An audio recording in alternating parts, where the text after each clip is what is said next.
Bismillahirrahmanirrahim. Alhamdulillah wassalatu wassalamu ala Rasulillah wa ba'du. Ketika kita membaca munafik, kata munafik itu dari kata nafaqa, yaitu wazannya fa'ala. Nafaqa itu mirip dengan nafaqa, infak, anfaqa, yunfiku, infak. Infak artinya membelanjakan, mengeluarkan. Tapi ketika dikasih wazan fa'ala, maka dia berarti ikhraj ma laysa fi batinihi, mengeluarkan, menampakkan sesuatu yang tidak sesuai dengan yang di dalam hatinya. Jadi hatinya menampilkan saleh, tapi dalam kolbunya tidak ada kesolehan itu. Kepalanya ruku, tapi hatinya tidak ruku. Kepalanya sujud, tapi jiwanya tidak sujud. Nah, maka orang-orang seperti ini disebut dengan munafik. Secara harfiah. Jadi setiap aktivitas yang berbeda dengan lahir dan batinnya, artinya batinnya sebenarnya busuk, tapi yang ditampilkan baik, maka disebut munafik. Dan tidak ada kita yang selamat dari itu. Jadi ketika tadi Habib mengatakan, saya khawatir, betul, saya juga khawatir tentang diri saya sendiri. Karena inilah kata Sayyidina Al-Hasan Al-Basri, murid Sayyidina Ali, karamallahu wajhah, ma khafahu illa mu'min. Dalam hadis Bukhari, di judul bab, terjematul bab, dikatakan, tidaklah merasa aman dari kemunafikan itu, baik sikap ataupun sifat, kecuali dia mukmin. Insya Allah kita mukmin. Ya. Wa ma aminahu illa munafik. Siapa yang merasa dia tidak munafik, maka dialah munafik. Jadi kita setiap hari harus menuduh diri kita, kamu munafik, saya munafik, dan kita punya kemunafikan itu setiap hari.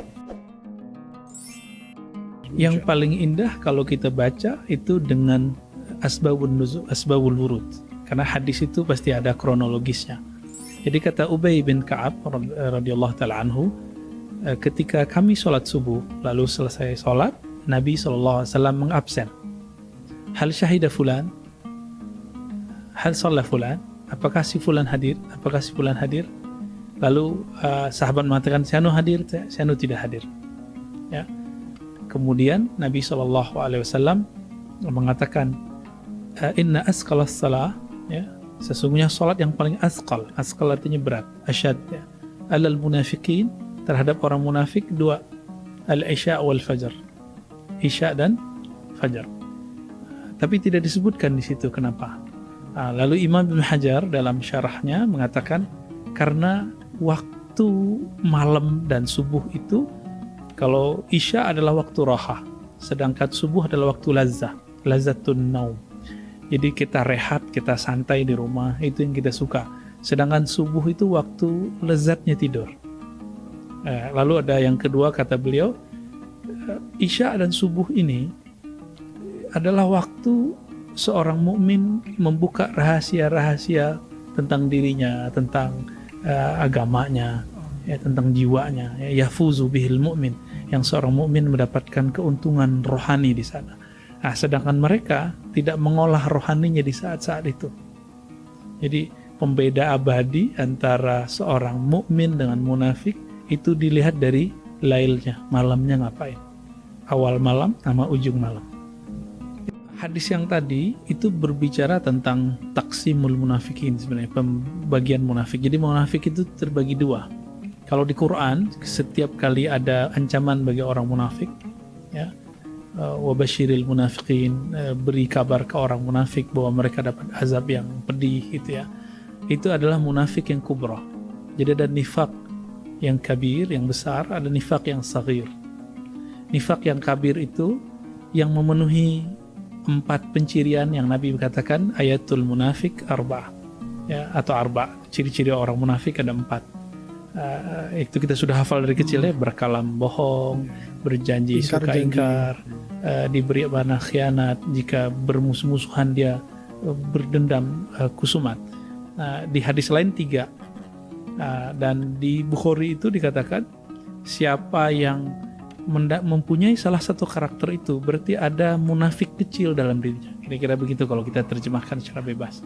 Tapi kalau sudah mencukupi 3 itu atau 4, maka dia sudah disebut munafik wusta atau munafik yang kubra. Jadi jika dibagi 2, kecil besar, atau dibagi 3, kecil menengah besar. seperti itu. Dan orang yang tidak hadir waktu sholat subuh belum tentu dia munafik yang besar itu. Mungkin dia mempunyai masalah sendiri. Tapi hadis ini bukan untuk menilai tetangga atau teman. Hadis itu untuk kita sendiri. Betul. Ya, Al-Qur'annya surat Al-Munafikun kan menyebut fahdharhum qatalahumullah anna yufakun. Berhati-hatilah terhadap mereka, kan begitu. Tapi ayat ini bukan berbicara tentang munafik yang kecil. Ini munafik besar, yaitu seperti Abdullah bin Ubay bin Salul. Itu munafiknya besar. Jangankan orang biasa, ya, istri Nabi pun dia tuduh yang macam-macam. Dan munafik rata-rata mereka bermain dalam hal-hal yang strategis. Jadi ini bukan masalah-masalah yang kecil-kecil ya. Jadi fahzarhum di situ artinya berhati-hati terhadap mereka, artinya jangan sikoh terhadap mereka. Jangan kita percaya dengan kalamnya. Karena di ayat awalnya itu dikatakan wa idza ra'aitahum tu'jibuka ajsamuhum. Jika engkau melihat mereka, kamu akan takjub, tertarik dengan jisimnya. Jisim ini kan penampilan zahir. Jika mereka berbicara, kamu akan tertarik dengan kalam-kalamnya. Karena kalamnya itu pasti dipoles. Menarik. Sangat menarik. Jadi ayat ini sedang mengatakan fahzarhum. Bukan berarti kita tidak berinteraksi dengan mereka. Pasti kita berinteraksi, atau jangan-jangan sifat itu ada pada kita. Fahzarhum ini juga bisa diartikan hati-hati terhadap mereka, hati-hati terhadap sifat mereka kalau ada dalam dirimu. Bisa juga begitu. Fasik dan munafik itu sebenarnya ada taradufnya, jadi bersinonim. Karena kata fasik, fasaqa, yafsuku, fisqan, itu berarti khuruj juga sama, khuruj minat ta'ah. Jadi orang yang keluar dari taat disebut dengan fasik. Sedangkan munafik yang menzahirkan yang berbeda dengan dalam dirinya. Jadi ujung dari kemunafikan itu adalah orang jadi fasik. Karena ketika dia sudah terbiasa melahirkan apa yang bukan sebenarnya, menzahirkan yang tidak sebenarnya di dalam dirinya, lama-lama dia menjadi fasik. Maka ayat ini mengatakan sesungguhnya Allah la yahdil qaumal fasikin. Kembali kepada surat, jadi karakter hidayah itu terbagi dua ya, ke surat Asy-Syura, 2 ayat setelah laisa kamitsli syai', 11, 12 ya, 12 atau 13 itu. Apa kata Allah SWT? Allahu yajtabi ilaihi man yasha wa yahdi ilaihi man yunib. Jadi karakter hidayah itu 2. Pertama, ada orang yang Allah ambil, seperti para nabi, para wali. Ada yang diambil utuh, sama akal-akalnya hilang, majzub. Kita di Jawa disebut majdub. Ya. Ada yang diambil separuh, seperti kita, ya semoga kita termasuk ya. Diambil separuh lalu dibiarkan pikiran ini bergerak sendiri. Nah, maka kita masih ada yang kita syak di dalam diri kita atau pertanyaan-pertanyaan dalam hati. Yajtabi, Allah pilih. Jadi para wali, para nabi, para rasul, itu bagian ini. Tapi ada yang kedua, wa yahdi ilaihi may yunib. Yang Allah kasih jalan hidayah itu yang yunib. Yunib anaba. Anaba ini yang mau datang dan sadar kepada Allah Subhanahu wa taala. Munafik itu tidak pernah sadar bahwa dia munafik. Dia tidak mau mengakui bahwa dirinya salah. Ya, mirip-mirip psikopat lah. Jadi kenapa Allah suka kepada pendosa yang sadar? Karena dia mau sadar, bukan dosanya. Sedangkan munafik, dia berbuat dosa dan dia tidak pernah merasa berdosa. Ini perbedaan antara muznib at-taib dengan al-munafik al-asim. Ini beda, jadi antara orang yang berdosa tapi mau sadar dengan munafik tapi psikopat. Itu berbeda selalu. Dulu yang disebut ulama itu kan al-arif billah, orang yang kenal Allah. Kenal itu dengan apa? Kenal itu dengan banyak hal. Ada secara zahir, ada secara batin. Zahir ini bisa dibagi secara pikiran atau secara materi. Lebih tepatnya secara pikiran. Jadi saya berpikir bahwa Allah ada, lalu saya menemukan dalilnya, maka kemudian saya percaya ada Allah. Gitu. Ada yang secara batin. Nah, secara batin ini yang jadi masalah. Bahwa orang ketika dia sudah oke dalam pikirannya, tapi hatinya tidak nyambung. Kemunafikan itu adalah marad, fi qulubihim marad. Di dalam kolbu mereka ada penyakit. Nah, jadi kemunafikan itu adalah sebuah penyakit dalam diri. Fazadahumullahu marada. Walaupun beberapa ahli tafsir mengatakan ini penyakit majazi, bagi saya tidak. Ini penyakit hakiki. Penyakit hakiki itu adanya di dalam kolbunya. Maka kolbu di dalam Al-Quran terbagi 3. Kolbun marid, kolbun mayyit, kolbun salim. Sebenarnya ada pembagian lagi ya. Kolbu yang munafik itu yang sudah kubro, dia sudah mayyit. Tapi kalau sugro baru marid. Kolbu yang sakit, kolbu mati, kolbu yang bercahaya, yang selamat. Kolbu yang sakit ini dicirikan dengan sederhana aja. Kalau saya sehat, saya akan menikmati makanan. Misalnya Habib suka makan apa nih misalnya? Sate. Kalau lagi sakit, masih makan sate nggak? Atau malah mau mual? Iya. Nah, kita mau mual. Betul. Kira-kira seperti itu. Orang-orang munafik itu, jika diberikan makanan rohani, itu pasti keluar. Dia akan muntah. Kita ajak zikir, kita ajak ta'lid, kita ajak benar, ya. Itu dia akan mengeluarkan semuanya. Jadi tidak akan menerima. Kenapa? Karena fi qulubihim marad. Tapi dia berusaha menelannya. Gitu. Kalau yang sudah mayyit la yakbal. Ya, ayyan kana, ya. Gimana pun dia enggak akan terima. Sawa'un 'alaihim anzartahum am lam tunzirhum la yu'minun. Nah, ini sudah jadi kafir. Jadi puncak dari kemunafikan itu ya kufur. Kufur juga. Tapi justru kemunafikan itu yang lebih berbahaya karena musuh dalam seliput. Kalau di Quran kan dikatakan waman ahsanu qawlan mimman da'a ilallah, ya. Siapa yang lebih baik kalamnya daripada orang yang mengajak kepada Allah. Jadi sekarang ada orang yang katanya da'i ilallah tapi tidak tahu jalan kepada Allah. Akhirnya dia mengajak ke dalam dirinya sendiri, kepada egonya sendiri. Imam Ghazali menulis kitab Ihya Ulumuddin itu bukan untuk orang awam, tapi untuk ulama dan fuqaha. Ulama fuqaha yang ngurusin dalil yang zahir, tapi dia lupa ngurus kalbunya.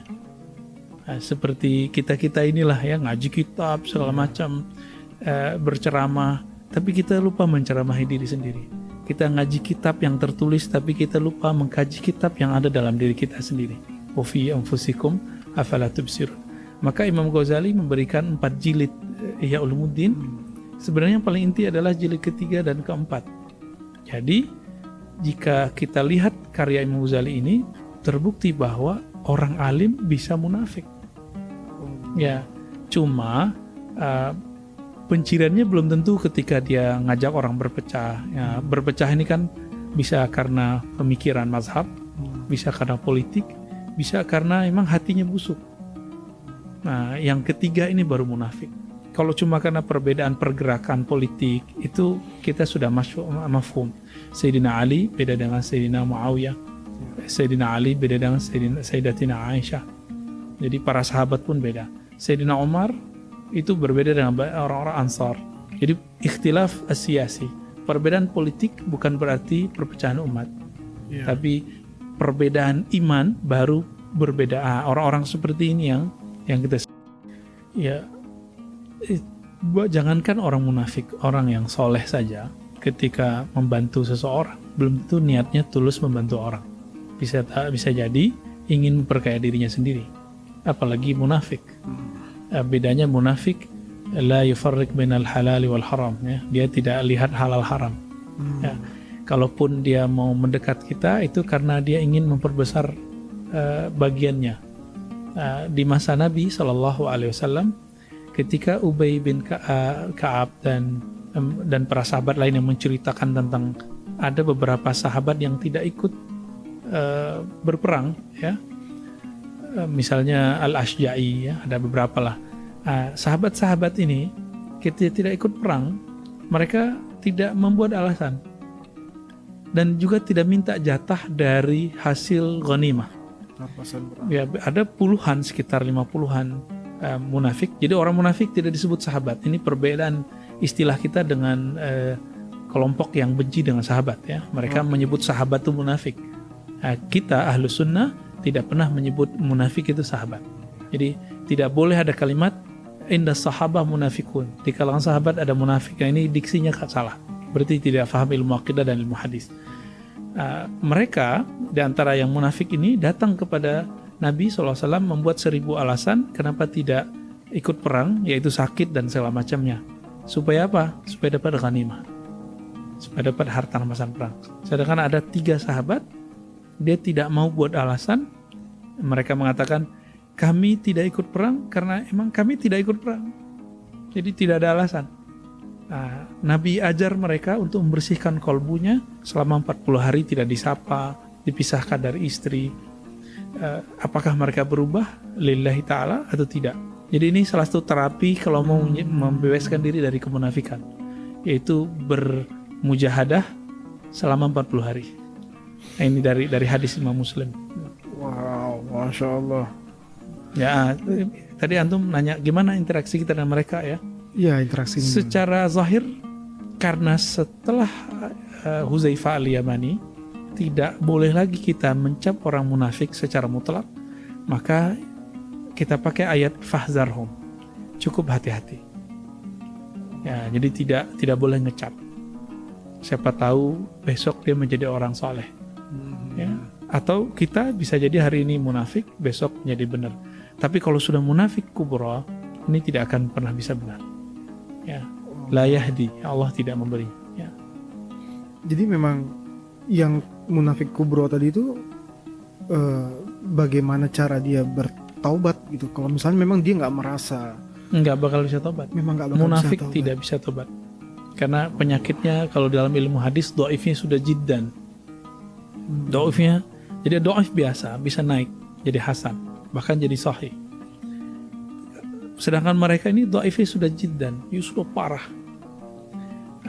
Namun Sidi Ahmad Tijani dalam kitab beliau Al-Fathur Rabbani mengatakan ini hanya bisa diselamatkan jika bertemu dengan ahlullah. Tapi sekelas Abdullah bin Ubay bin Salul itu nggak selamat. Cuma karena Rasulullah husnuzannya tinggi, Rasulullah ini pemaaf, walaupun pernah disakiti, tetap menyolati beliau. Itulah akhir sholat beliau terhadap orang munafik. Jadi Nabi sendiri berusaha bermuamalah sebaik mungkin. Ini sebelum kita tutup, jadi memang orang-orang munafik yang kubro itu tidak boleh disolatkan. Bukan, itu di masa Rasulullah. Di masa Rasulullah. Di masa Rasulullah, ketika al-munafik itu sudah dita'yin, sudah ditentukan orangnya, dan ini kemudian disirkan kepada Huzaifah al-Yamani. Ini sebagai contoh. Jadi tidak semua yang sahabat katakan munafik itu munafik. Jadi harus ada tanda tangan dari Rasulullah, kira-kira begitu.